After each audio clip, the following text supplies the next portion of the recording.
দেখো, আমাদের ছেলেদের মনটা একটু বেশি উদার হয়। কেউ একটা উপকার চাইলে আমরা কিন্তু কোনোদিনও না করতে পারি না।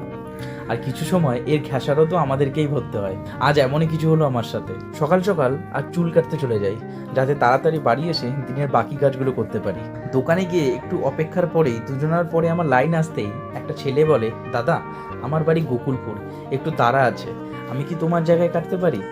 ওই যে ছেলেদের বোন। আমি বললাম, ওকে, কোনো ব্যাপার না। আর এইটাই হয়ে গেল আমার সবচেয়ে বড় ভুল। ছেলেটা চুল কেটে যাওয়া মাত্রই শুরু হয় অঝোরে বৃষ্টি। এদিকে ঝড়ে গাছ পড়ে দোকানের কারেন্টটাও চলে যায়, আর আমি চুলটাও কাটতে পারছি না, আর বৃষ্টির জন্য বাড়িতেও যেতে পারছি না। এবং শেষে চুল কেটে আস্তে আস্তে আমার সন্ধ্যা হয়ে যায় এবং বাড়ির লোকের কাছে আমি প্রচুর বকা খাই, কারণ আমার জন্য তারা অনেকক্ষণ ধরে না খেয়ে বসে আছে। যাই হোক গাইজ, তোমরা কে কে এমন উপকার করতে গিয়ে নিজেরা বিপদে পড়েছো অবশ্যই কমেন্টে জানিও। সুস্থ থেকো, ভালো থেকো, দেখা হচ্ছে পরের ভিডিওতে।